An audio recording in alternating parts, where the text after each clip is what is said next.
여러분 혹시 40년, 50년을 함께한 친구가 하루아침에 등을 돌린 경험이 있으신가요? 저는 작년에 그런 일을 겪었습니다. 정말 가슴이 찢어지는 것 같더라고요. 초등학교 때부터 함께 자란 친구였어요. 같이 학교 다니고 시집 가서도 가까이 살면서 서로 의지하며 살았죠.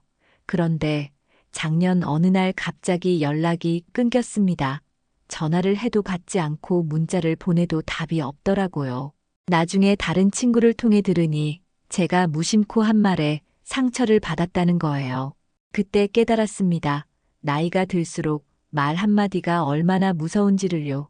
젊을 때는 싸워도 금방 화해했는데 이제는 한번 틀어지면 돌이키기가 정말 어렵더라고요. 자존심도 세지고 서로 양보하기도 싫어지고 무엇보다 남은 시간이 얼마 없다는 생각에 굳이 불편한 관계를 유지하고 싶지 않아 하는 거죠.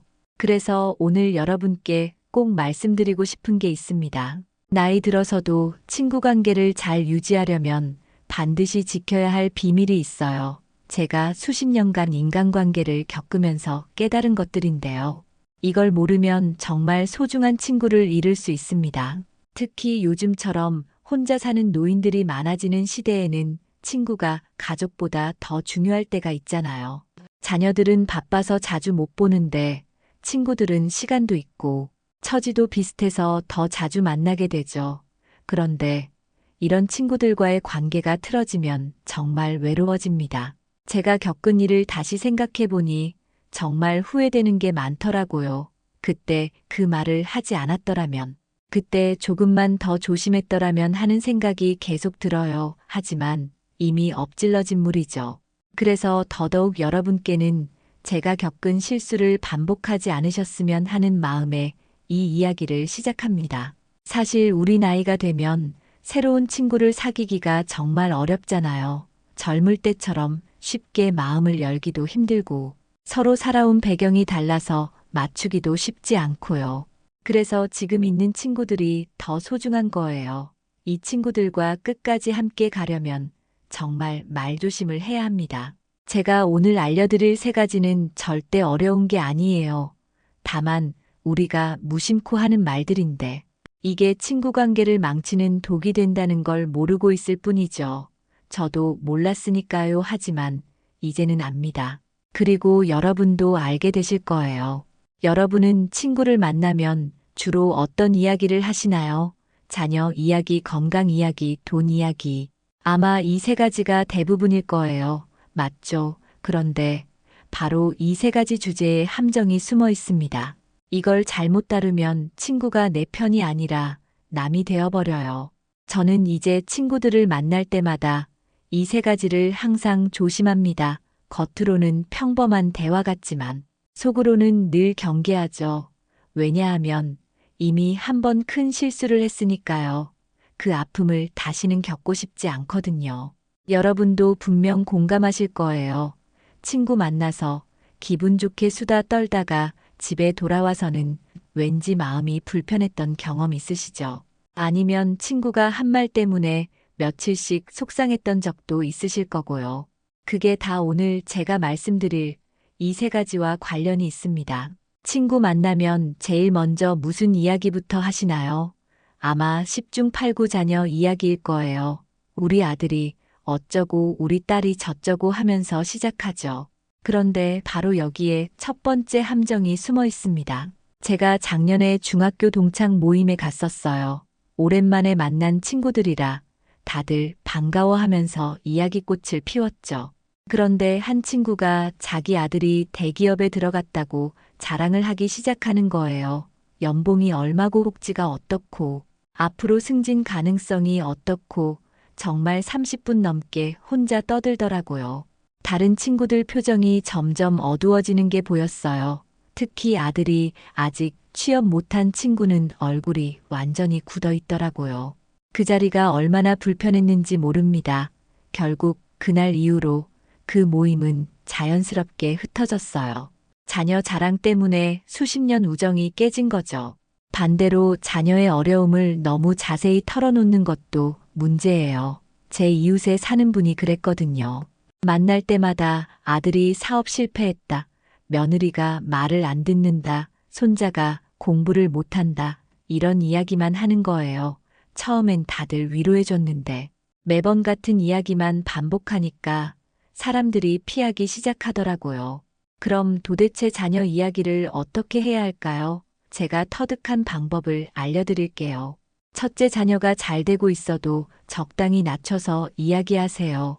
예를 들어, 아들이 좋은 직장에 다닌다면 그냥 직장 다니고 있다 정도로만 얘기하는 거예요.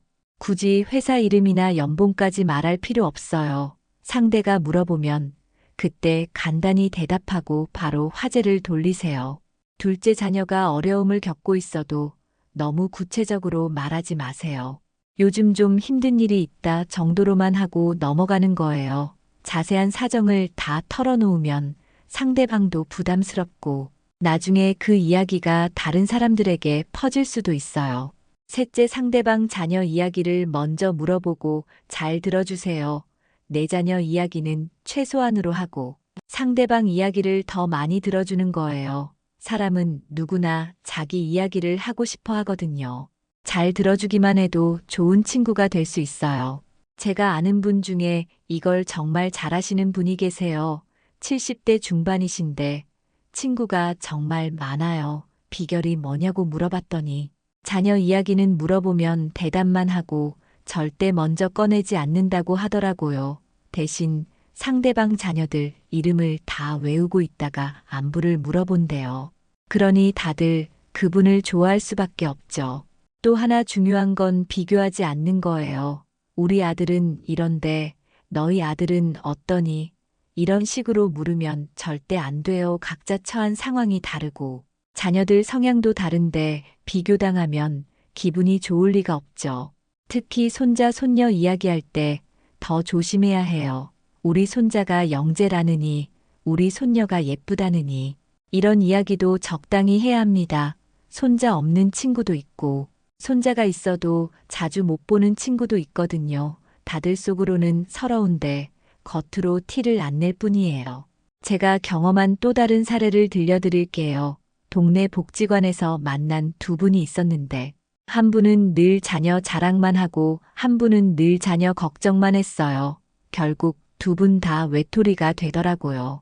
자랑하는 분은 질투 때문에, 걱정하는 분은 부담스러워서 사람들이 피했던 거죠.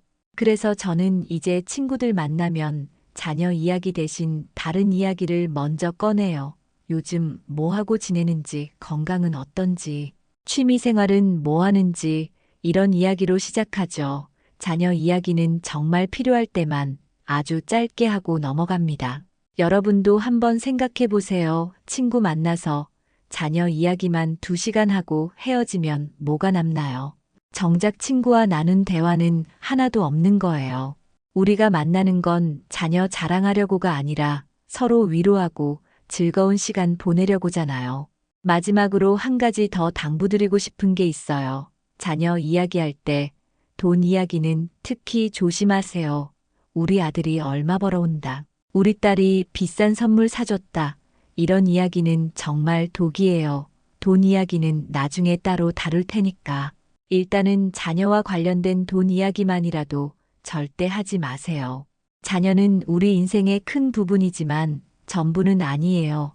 친구와의 시간은 친구와 함께 하는 거지. 자녀 자랑 대회가 아니라는 걸 꼭 기억하세요. 이렇게만 해도 친구 관계가 훨씬 편안해질 거예요. 여러분, 어제는 잘 주무셨나요?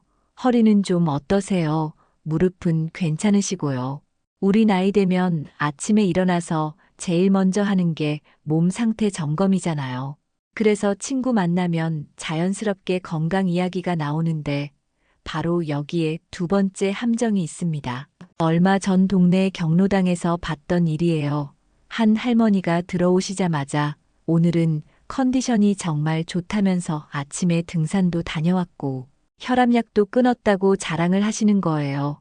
그런데 옆에 계시던 할머니가 갑자기 일어나서 나가시더라고요. 나중에 들어보니 그분은 무릎 수술하고 거동이 불편해서 등산은커녕 걷기도 힘든 상태였대요. 건강 자랑이 왜 문제인지 아시겠죠? 나이 들면 다들 어디 한 군데씩은 아프거든요. 그런데 나는 건강하다고 자랑하면 아픈 사람은 더 서러워져요. 특히 같은 나이인데 건강 차이가 나면 그 닥탈감이 더 크죠. 그렇다고 아픈 이야기만 늘어놓는 것도 문제예요. 제가 아는 할아버지 한 분은 만날 때마다 병원 다녀온 이야기만 하세요. MRI 찍었더니 어떻고 혈액 검사했더니 수치가 어떻고 의사가 뭐라고 했고 약은 몇 개 먹고 정말 30분이고 1시간이고 병원 이야기만 하시는 거예요.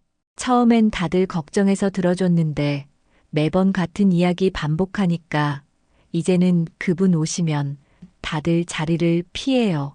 병원 이야기 들으러 만나는 게 아닌데 모임이 마치 종합병원 대기실 같으니 누가 좋아하겠어요. 그럼 건강 이야기는 어떻게 해야 할까요? 제가 찾은 방법을 공유해 드릴게요. 첫째, 건강하다고 너무 티내지 마세요. 물어보면 그럭저럭 지낸다. 나이 먹은 만큼 여기저기 쑤시지만 큰 문제는 없다. 이 정도로 대답하는 게 좋아요. 굳이 매일 운동한다. 약 안 먹는다. 이런 걸 강조할 필요 없어요. 둘째, 아프더라도 간단히만 얘기하세요.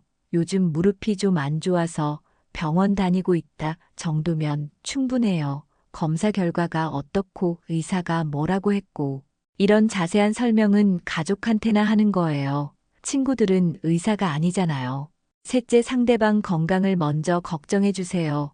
어디 불편한 데는 없는지, 병원은 잘 다니는지 물어봐주고 들어주는 거예요. 하지만 너무 캐묻지는 마세요.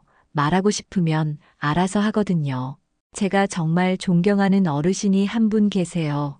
80대 후반인데도 친구들이 정말 많아요. 그분의 비결이 뭔지 아세요? 절대 자기 건강 이야기를 먼저 안 한대요. 물어보면 감사하게 잘 지낸다고만 하고 바로 상대방 안부를 묻는다고 하더라고요.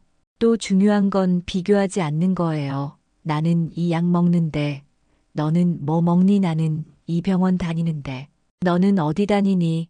이런 비교는 정말 최악이에요. 각자 몸 상태가 다르고 경제 사정도 다른데 왜 비교를 하나요? 특히 건강식품이나 건강법 강요하는 것도 조심해야 해요. 내가 이거 먹고 좋아졌으니 너도 먹어봐라. 이런 거 정말 부담스러워요. 좋은 마음인 건 알지만 사람마다 체질이 다르고 믿는 게 다른데 강요하면 오히려 관계만 나빠져요. 제가 본 안타까운 사례가 있어요. 교회 친구 두 분이 40년 넘게 우정을 이어왔는데 한 분이 건강식품 판매를 시작하면서 관계가 틀어졌어요. 만날 때마다 이거 먹으면 좋아진다고 권하니까 결국 다른 분이 연락을 끊더라고요. 건강 챙기려다 친구 잃은 거죠. 그리고 또 하나, 남의 건강 상태 떠벌리지 마세요. 누가 무슨 병으로 입원했다더라. 누가 치매 기운이 있다더라. 이런 이야기 퍼뜨리면 정말 나쁜 사람이에요. 건강 정보는 개인적인 거잖아요. 남의 약점 잡아서 뒷담화하는 건 친구가 할 짓이 아니에요. 대신 이런 이야기를 해보세요. 요즘 무슨 운동하는지, 맛있는 건강 음식은 뭐가 있는지, 좋은 산책로는 어딘지, 이런 긍정적인 건강 이야기를 나누는 거예요. 서로 도움이 되는 정보를 공유하면서도 부담스럽지 않죠. 마지막으로 기억하세요. 우리가 친구를 만나는 건 병원 진료받으러 가는 게 아니에요. 서로 위로하고 즐거운 시간 보내려고 만나는 거잖아요. 건강이 좋든 나쁘든 그건 개인의 문제고 친구와의 시간은 행복하게 보내는 게 중요해요. 제가 늘 마음에 새기는 말이 있어요. 건강은 자랑할 게 아니라 감사할 일이고 아픔은 하소연할 게 아니라 견뎌낼 일이라고요. 이 마음으로 친구를 대하면 관계가 훨씬 좋아질 거예요. 자, 이제 마지막 세 번째 비밀로 넘어가 볼까요? 아마 이게 가장 민감한 주제일 텐데 바로 돈 이야기입니다. 여러분, 솔직히 말씀드릴게요. 우리 나이에 돈만큼 민감한 게 또 있을까요? 젊을 때는 다들 비슷비슷했는데 나이 들어보니 빈부격차가 확 벌어져 있더라고요. 그래서 돈 이야기가 제일 조심스러운데도 은근히 많이 하게 되죠. 바로 여기에 세 번째 함정이 있습니다. 작년에 고등학교 동창회에서 있었던 일이에요. 한 친구가 최근에 강남에 아파트를 샀다고 자랑을 하더라고요. 얼마 주고 샀는지, 앞으로 얼마나 오를 것 같은지 신이 나서 떠들었죠. 그런데 바로 옆에 앉은 친구는 전세 사는 것도 빠듯한 상황이었어요. 표정이 점점 어두워지는 게 보였지만 자랑하는 친구는 신경도 안 쓰더라고요. 그날 이후로 그 모임은 둘로 쪼개졌어요. 돈 있는 친구들끼리 돈 없는 친구들끼리 따로 만나기 시작했죠. 50년 우정이 돈 때문에 갈라진 거예요. 정말 씁쓸하더라고요. 반대로 너무 가난한 척하는 것도 문제예요. 분명히 여유 있는데 만날 때마다 돈 없다고 하는 사람 있잖아요. 밥값도 안 내려고 하고 차비 없다고 얻어타고 그러면서 정작 해외여행은 1년에 두세 번씩 다녀요. 이런 사람들 때문에 진짜로 어려운 사람들까지 의심받게 되는 거죠. 그럼 돈 이야기는 어떻게 해야 할까요? 제가 깨달은 원칙들을 알려드릴게요. 첫째, 절대 구체적인 금액을 말하지 마세요. 연금 얼마 받는지, 재산이 얼마인지 이런 건 가족도 모르게 하는 게 좋아요. 물어보면 그냥 먹고 살 만하다 정도로 대답하고 넘어가세요. 숫자를 말하는 순간 비교가 시작되고 시기와 질투가 생깁니다. 둘째, 투자 성공담은 입 밖에 내지 마세요. 주식으로 얼마 벌었다, 부동산으로 대박 났다. 이런 이야기하면 듣는 사람은 배 아파요. 특히 투자 실패한 사람 앞에서는 더더욱 조심해야 하고요. 돈 번 이야기는 혼자만 아는 게 최고예요. 셋째, 돈 빌려달라는 말도 돈 빌려주겠다는 말도 하지 마세요. 친구 사이에 돈 거래는 정말 독이에요. 아무리 가까워도 돈 문제가 생기면 사이가 틀어집니다. 정 도와주고 싶으면 돌려받을 생각 없이 줄 수 있는 만큼만 주세요. 제가 아는 두 할머니가 30년 지기 친구였는데 돈 10만 원 때문에 절교했어요. 한 분이 급하다고 빌렸는데 갚는다 하면서 1년이 넘도록 안 갚은 거예요. 빌려준 분은 돈보다 약속을 안 지킨 게 서운했고 빌린 분은 자꾸 재촉하는 게 부담스러웠던 거죠. 결국 둘 다 상처받고 헤어졌어요. 특히 조심해야 할 게 있어요. 나이 들어서 하는 재테크 이야기요. 이거 조심하지 않으면 정말 큰일 나요. 요즘 사기꾼들이 노인들 노리고 있잖아요. 친구가 좋다고 해서 덜컥 투자했다가 다 날리는 경우가 얼마나 많은데요. 투자 권유는 절대 하지도 받지도 마세요. 또 하나는 자식한테 얼마 줬다, 손자한테 뭐 사줬다. 이런 이야기도 자제하는 게 좋아요. 다들 주고 싶어도 형편이 안 되는 경우가 많거든요. 내가 준 게 자랑이 되면 못 주는 사람은 죄인이 되는 거예요. 대신 이런 이야기를 해보는 건 어떨까요? 요즘 물가가 어떤지, 어디서 장 보면 싸고 좋은지 알뜰하게 사는 방법들을 공유하는 거예요. 서로 도움이 되면서도 부담스럽지 않죠. 절약하는 지혜를 나누는 건 부자나 가난한 사람이나 다 필요한 거니까요. 그리고 중요한 게 하나 더 있어요. 남의 경제 사정 떠벌리지 마세요. 누가 돈이 많다더라, 누가 빚이 많다더라. 이런 이야기 퍼뜨리는 사람은 정말 나쁜 사람이에요. 경제 상황은 정말 민감한 개인정보잖아요. 친구라면 비밀을 지켜줘야죠. 제가 존경하는 어르신 한 분은 이렇게 말씀하셨어요. 돈은 있어도 걱정 없어도 걱정. 그러니 돈 이야기는 안 하는 게 상책이라고요. 정말 맞는 말이에요. 돈 많으면 많은 대로 걱정이고 없으면 없는 대로 걱정인데 굳이 그 걱정을 친구한테까지 옮길 필요가 있나요? 마지막으로 꼭 기억하세요. 친구의 가치는 돈으로 매길 수 없어요. 돈 많은 친구가 좋은 친구가 아니고 돈 없는 친구가 나쁜 친구가 아니에요. 우리가 친구를 만나는 건 마음을 나누려고 하는 거지. 돈 자랑하거나 돈 타려고 하는 게 아니잖아요. 저는 이제 친구들 만나면 돈 이야기는 정말 필요한 경우가 아니면 절대 안 해요. 대신 요즘 뭐가 재미있는지, 무슨 드라마 보는지, 어디 구경 갔다 왔는지, 이런 소소한 일상을 나누죠. 그게 훨씬 즐겁고 편하네요. 여러분도 한번 생각해 보세요. 친구랑 만나서 돈 이야기만 하고 헤어지면 마음이 편한가요? 아니면 더 무거워지나요? 대부분 더 무거워질 거예요. 그러니 돈 이야기는 정말 필요한 최소한만 하고 나머지 시간은 서로를 위로하고 즐겁게 보내는 데 쓰세요. 자, 이제 우리가 조심해야 할 세 가지 비밀을 다 알아봤어요. 이제 마지막으로 이 모든 걸 종합해서 어떻게 하면 진정한 우정을 끝까지 지켜갈 수 있는지 말씀드리겠습니다. 여러분 지금까지 제가 말씀드린 세 가지 비밀 잘 들으셨나요? 자녀 이야기, 건강 이야기, 돈 이야기 이 세 가지만 조심해도 친구 관계가 정말 달라집니다. 하지만 이게 끝이 아니에요. 진짜 중요한 건 지금부터입니다. 우리가 이 세 가지를 조심한다고 해서 거짓말쟁이가 되라는 게 아니에요. 친구 사이에 비밀이 있다는 게 이상하게 들릴 수도 있죠. 하지만 이건 거짓이 아니라 배려예요. 상대방의 마음을 헤아리는 지혜인 거죠. 제가 얼마 전에 깨달은 게 있어요. 우리 나이에 친구를 만나는 이유가 뭘까 하고 말이에요. 정보를 얻으려고 만나나요? 아니에요. 자랑하려고 만나나요? 그것도 아니에요. 우리는 그저 함께 있고 싶어서 만나는 거예요. 외롭지 않으려고 서로 위로받으려고 만나는 거죠. 그런데 자녀 자랑하고 건강 자랑하고 돈 자랑하면 위로가 되나요? 오히려 상처만 주고받게 되죠. 그래서 이 세 가지를 조심하자는 거예요. 서로 상처 주지 않고 오래오래 함께하기 위해서요. 그럼 이제부터는 뭘 이야기해야 할까요? 제가 추천하는 대화 주제들이 있어요. 첫째, 추억 이야기를 하세요. 젊을 때 함께했던 일들, 학교 다닐 때, 에피소드, 첫 직장에서 있었던 일. 이런 추억들은 아무리 이야기해도 질리지 않아요. 오히려 할 때마다 더 재미있어지죠. 둘째, 취미 이야기를 나누세요.